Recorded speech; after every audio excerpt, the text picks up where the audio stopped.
Hey, Jackie, thanks for joining me. Hey, Simon, it's always great to chat with you about anything media related. So I brought you on to talk about Spotify, which has just made so many recent announcements in the podcasting space. And given your work in podcasting, I thought you were the perfect person to talk about this. So let's just kind of like go through some of the things that they've announced recently. The first thing is they just had their quarterly earnings report and call, and on that call they announced that they have officially become the largest podcast player in the US. So obviously, for the longest time, Apple was the largest player, and then Spotify has over the past year or so been like slowly overtaking Apple in several different countries, mostly in Europe, but it just finally surpassed both based on its own kind of internal data. And also, I think it used some out external data from Edison Research to say that Spotify is now officially the most used podcast listing player in the United States. So, before we jump into what that means, let's talk a little bit about our own uses of Spotify. Do you listen to any podcasts on Spotify at all? So, I'm probably like a bit of an atypical podcast app user. I have three different apps on my phone: Google Podcast, Stitcher, and Spotify. I'm subscribed to podcasts in Spotify, but when I actually look at my behavior patterns, I don't listen there a whole lot. What I find interesting with this is I see more podcasters, and I'm sure we'll get into this a little more, using the Spotify app on a web page. And so I find myself, or using the Spotify web link, so directing to an episode page on Spotify instead of Apple. I find myself getting to Spotify there more, but as far as daily listening habits, I do music in Spotify and I typically do podcasts elsewhere. How about you? Yeah, I used to use Apple Podcasts, but then it just started acting up in all sorts of ways. Oh, it stopped like completely loading on my phone for a while.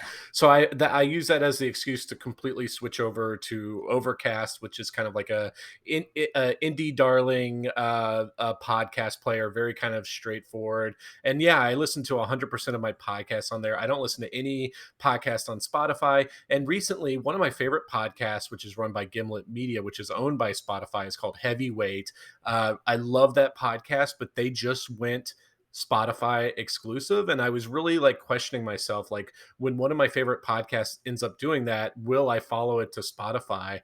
And I made the decision not to because, like, one, I don't want to open up an app that I don't use just to listen to one podcast. And I don't feel like that app should have like the right to force me to move all my podcast over to it just so I could listen to that one podcast. And I don't know. I know a lot of people who listen to podcasts on Spotify, but I'm not a big music listener. And if I were, maybe then I would be more willing to listen to podcasts on Spotify. The only time I listen to music is on just when I go running and stuff like that. And for that, I just use iTunes. Like I have a running playlist. So I haven't really been drawn into Spotify as a podcast player really at all. Wow, I'm curious with Heavyweight. I haven't listened to that since the first season, by the way. But now you are inspiring me for an upcoming road trip, actually, because I think that could be fun. Yeah. But is it the kind of podcast where you would typically listen to every episode? Yeah, but the problem is that it goes like long periods of time in between seasons. Let's say it were like a favorite podcast of mine that's like literally updating every single week. But if I have Mhm. to not only remember to go to Spotify just to listen to that one show, but it's also like long breaks in between seasons, I'm just not going to build Spotify into my rotation enough to where I can consistently listen to it. So I'm probably just going to completely write the podcast off completely. But my I do have kind of a somewhat allegiance to Overcast also because of this concept of open podcasting. Like most people who work in podcasts, they know that like for most of podcasting history, podcasts were only distributed as RSS feeds. They were available on every podcast player. Spotify was it was the first really mover to try to create exclusive content on their apps. I wouldn't say it's the first, like there was like Stitcher Plus and a few other ones, but it was the first major player to try to you basically bring podcast within its walled garden. And some kind of like old school podcasters feel like that's ruining the open podcast ecosystem. I don't know. What are your feelings? Where do you fall on that spectrum? Yeah, and I know there's strong, there's a strong reaction and probably backlash to that. I think Spotify is behaving like a corporation and doing things within their interest. What that means for the creator in the street, I think there's so many moving pieces that it's a little bit hard to see because if I'm thinking of this from the perspective of a creator, I think it's actually good that Spodcast that I'm like combining all the podcast things. That Spotify, uh, I'm saying that as we're recording on Squadcast, Yeah. is changing or trying to. I mean, they didn't succeed with you, but they are succeeding with a lot of other people, changing listener habits and making listeners more centralized. I feel like there's probably a benefit there for some creators.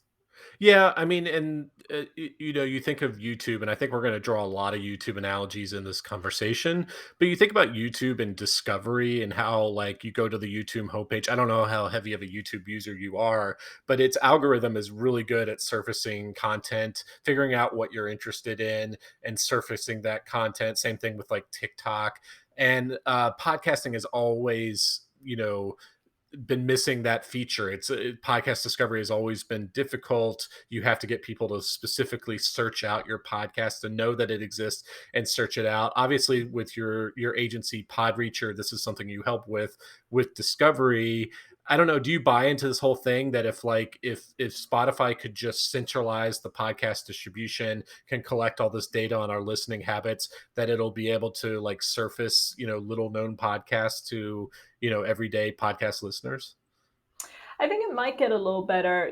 I have a little bit of a contrarian view with that. I do think that the tools can be better, but I know that when I go onto Netflix, they rarely recommend stuff that I end up enjoying. And I really think when people say discovery is a problem, it's really like, reading between the lines, what they're really saying is marketing is really hard, which it is. Yeah. And I don't think it's ever going to be completely solved with one tool. But not to completely hijack the question, yeah, I think this could be improved. And I think if there's a company that's well positioned to do that, it probably is Spotify. Yeah, and to kind of piggyback on what you're saying with like Netflix is like I think algorithmic recommendations get harder the longer the content is, because like with TikTok you Mm, can dip into a video for less than 60 seconds and know whether you're going to like it or not, but a podcast you have to listen to a huge chunk of it, so it's going to be hard for you're going to be skeptical or not want to like really invest a lot of time just because an algorithm recommended to you. I think it's a lot harder to recommend any kind of long form content, whether it's a podcast or a book or a movie or a TV show. So I've always been, I'm with you. I've been skeptical that, podcast recommendations or like some kind of algorithm can solve yeah. the discovery problem. I just don't see that playing a major part. Yeah, I mean, I also think people are such wild cards when it comes to taste. You do see even on Apple, right? Like it'll say if you're listening to this, or other people subscribe to this show, and a couple times I've clicked through to those, and they seem to be fairly on point recommendations, but they're not stuff that I would listen to. So it's a tough code to crack. Yeah, definitely. And then, another feature talking about like podcast discovery and YouTube, Spotify, it's had this tool available for a while, but only to a few podcasters like Joe Rogan. It's starting to open up this video podcast tool, where basically you open up the Spotify app to listen to a podcast.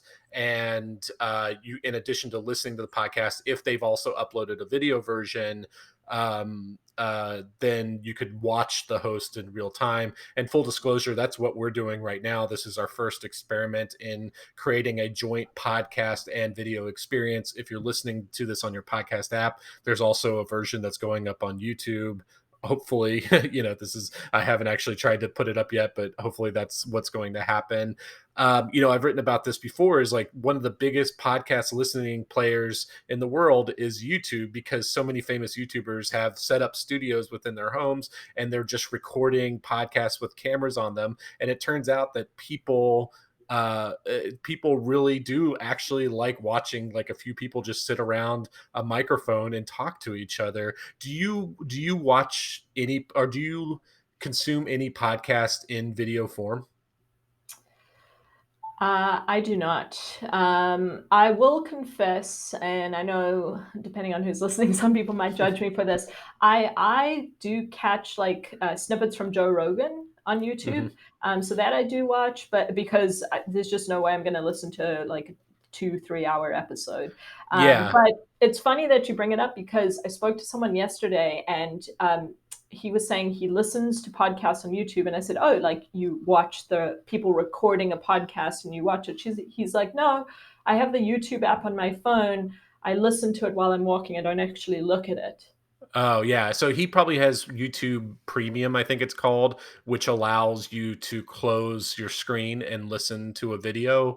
That's only available to paying subscribers, but YouTube is experimenting, I think, starting in Canada to allow even non-paying users to do that. But to your point about the clips thing with Joe Rogan, here's my embarrassing thing: is I do that with, I think, Logan Paul. I don't watch his full 2 hour uploads, but the algorithm, he has like something called impulsive clips, and a lot of these YouTubers have this, where Uh-huh. they'll like take the most interesting parts of their podcast, cut it down to like a 5 minute clip, and then upload that to a separate channel. I've found myself watching those individual clips, and I think that's the best way to consume, or for a podcast to be distributed on YouTube, is something quick someone can watch within like a few minutes on their lunch break. Definitely, and obviously it depends on the kinds of resources you have to do that kind of thing. But also to your larger point, people consume media like I would never think to listen to anything on YouTube, but everyone's habits are so individual in this regard. Yeah, so you run an agency that specializes in helping podcasters repurpose their content. You specialize in creating article versions of them. When you're advising podcasters, given the success of YouTube, do you think you would advise one of your clients to invest in video, kind of like what we're doing right now? Yeah, so because we typically work with B2B companies that have a significant marketing budget, to me it's a no-brainer, because even if you're not able, so that means they have the budget to have pretty good equipment that they can capture video in a decent format, and there's a lot of things they could be doing with it. Now it's not necessarily stuff we'll do with them, um, but it just opens, it's great to have that kind of recording and to have the flexibility to use it. For the average indie podcaster, I don't know that, I think video, even though, so right now we're on Squadcast, they've made it easier to record video. To me, it's a lot harder to make a high quality video than it is to make a high quality audio recording. Yeah. So, I think it's a more difficult choice for an indie podcaster. It's also depends on, like, if are you a podcaster who is doing his their interviews in person versus over the web. Obviously, Squadcast, I think Zencaster 2 has rolled out this new functionality that records natively to the machine, so that eliminates a lot of the lag and different stuff that you get with like Skype or Zoom interviews, where it can sound kind of robotic and sometimes your lips don't match up with the audio. From Right. what I understand, and we'll know this after we finish this experiment today, I'm pretty sure Squadcast, the way that it records, it makes much higher fidelity video. But up until recently, that was hard to do, is to record good video virtually for podcasters. Yeah. Yeah. Yeah, and I think, so there's more ways to distribute this video. Obviously now Spotify is offering an option to do that, and making it like really easy for Anchor users, I think, right? But Yeah. really anyone. Apple's offered this for years. I've been an Android user for a number of years now, but I just remember on the phone it was extremely clunky, and so I never really consumed content using the video podcast feed or whatever it is they offered. I There's a don't know if video you ever. pod you can watch video on Google Podcast app, you're saying? No, so I remember, I mean, Apple has offered that for years. I mean, I haven't used an Apple phone in about 5 years, but I remember from at least 5, 6, 7 years ago, there was an option in Apple Podcasts to subscribe to a video podcast feed. Yeah, I've never encountered that. That's it's surprising because I follow this space and I've never even really heard of that. That's amazing. Well, no, and And I think one of the articles that you sent me did mention that they've had it out there, but like with so many things with Apple, it's just like kind of been neglected. They haven't really promoted it. They haven't done much with it, but it's existed. yeah, and just a quick note, as you mentioned, this is only available to Anchor users. Anchor is the free podcast host that Spotify uses. So if you use any kind of other host, like I use Libsyn, I don't think right now Spotify supports that. But speaking of Anchor, another big thing that came out of these earnings was Spotify advertising, just amazing growth. I think it was 75% year over year growth. Daniel Ek, the CEO, has said that advertising is really the future of Spotify, which makes you like wonder like why is it so like it makes so much money through subscriptions. Why isn't that, its main focus in the same way that Netflix is? But the problem for Spotify is it's really has its hands tied behind its back when it comes to subscriptions, because a lot of the subscription money is tied up in buying music rights, and the music Mhm. royalties are just so high where they're paying out like 70 cents of every dollars just to the rights holder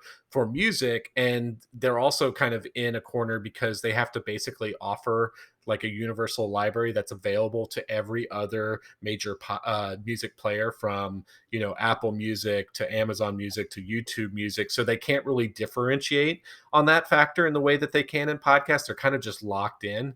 And so the amount of money they're going to be able to generate through, or at least the amount of profit they're going to be able to generate through subscriptions, at least in the near term until they renegotiate these contracts, is somewhat limited. Whereas with the podcast, Mhm. they're not locked into these like super restrictive contracts or anything like that.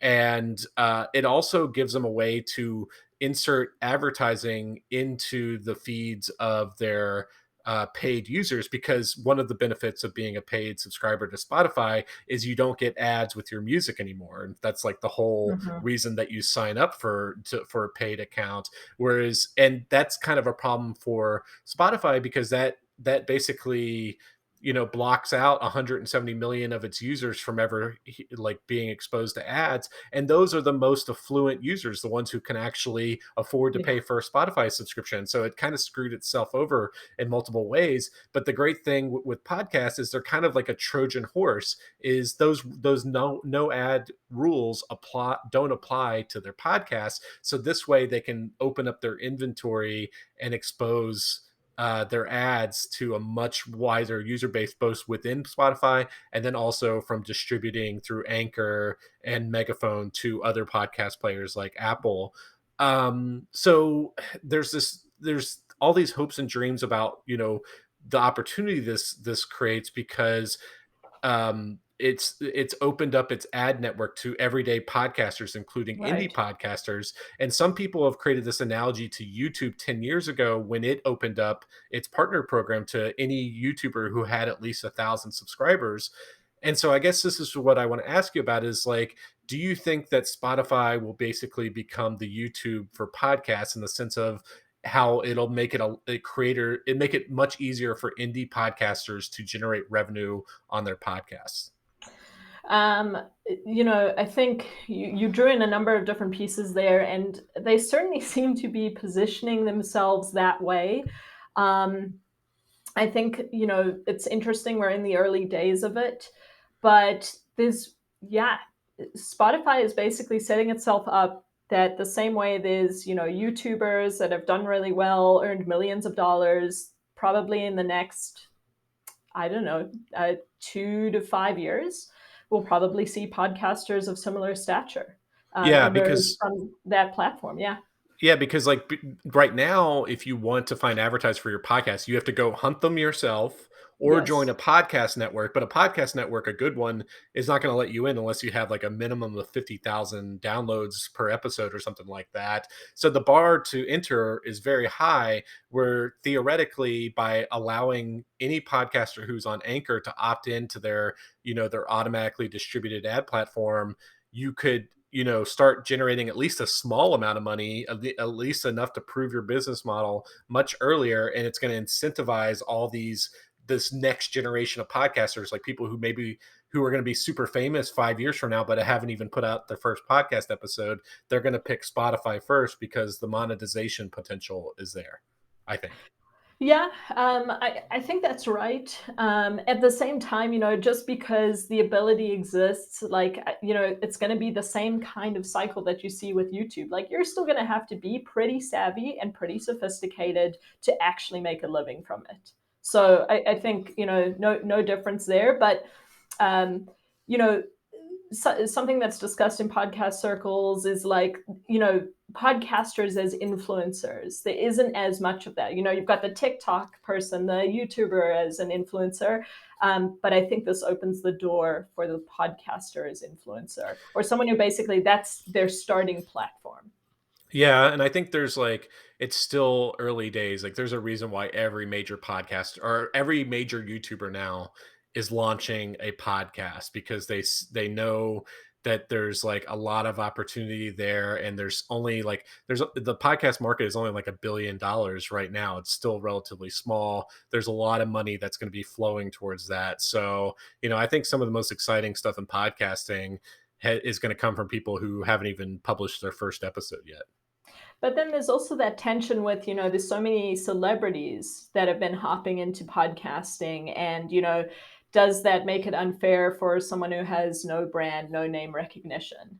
I don't know Yeah. what your quick thoughts are on that. Well, I mean, that goes back to our first conversation about can Spotify help with discovery? And that's one of the great things Yeah, about YouTube slash TikTok and some of these other algorithmic feeds. Like some of these TikTok stars weren't, you didn't, nobody even knew who they were a year ago. They just started producing, stuff for TikTok, and then the algorithm found them, elevated their stuff, and then now they're these huge stars. right. Will the algorithm on Spotify and any other competitors, like Sirius XM is getting really serious about podcasts with Pandora and from buying Stitcher. Amazon is getting really serious about podcasts with Amazon Music and Audible. Can Yep. they help with discovery and helping, finding new creators and elevating them to a large audience? That's the question. Okay, Jackie. Well, those were all the questions I had. So you run an agency called Podreacher. Give me a brief overview of what Podreacher does. Yeah, no, thanks, Simon. Always great to chat. So Podreacher, we take your recorded content and turn it into high quality written content. And you'll notice there that I didn't actually say podcast.